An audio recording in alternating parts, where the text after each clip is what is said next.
অক্টোবরের শেষ প্রান্তে এসে দেশের বিভিন্ন অঞ্চলে বাড়ছে মেঘলা আবহাওয়া, কমছে তাপমাত্রা।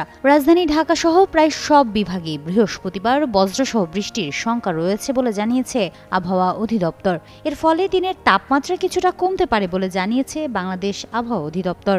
আজ সকাল 7টা থেকে পরবর্তী 6 ঘন্টার জন্য প্রকাশিত পূর্বাভাসে এই তথ্য জানানো হয়েছে। পূর্বাভাসে বলা হয়েছে, বৃহস্পতিবার দুপুর পর্যন্ত ঢাকা ও পার্শ্ববর্তী এলাকার আকাশ আংশিক মেঘলা থেকে অস্থায়ীভাবে মেঘলা থাকতে পারে। সেই সঙ্গে বৃষ্টি অথবা বজ্রসহ বৃষ্টি হতে পারে। দক্ষিণ পূর্ব অথবা পূর্ব দিক থেকে ঘন্টায় 8 থেকে 12 কিলোমিটার বেগে বাতাস প্রবাহিত হতে পারে। এছাড়া দিনের তাপমাত্রা সামান্য কমতে পারে। আবহাওয়া অধিদপ্তর আরও জানায়, আজ ঢাকা সহ রংপুর ও রাজশাহী বিভাগের অধিকাংশ জায়গায়, খুলনা, ময়মনসিংহ ও সিলেট বিভাগের অনেক জায়গায় এবং চট্টগ্রাম ও বরিশাল বিভাগের কিছু কিছু জায়গায় হালকা থেকে মাঝারি ধরনের বৃষ্টি অথবা বজ্রসহ বৃষ্টি হতে পারে। সেই সঙ্গে দেশের কোথাও কোথাও মাঝারি ধরনের ভারী থেকে ভারী বর্ষণও হতে পারে।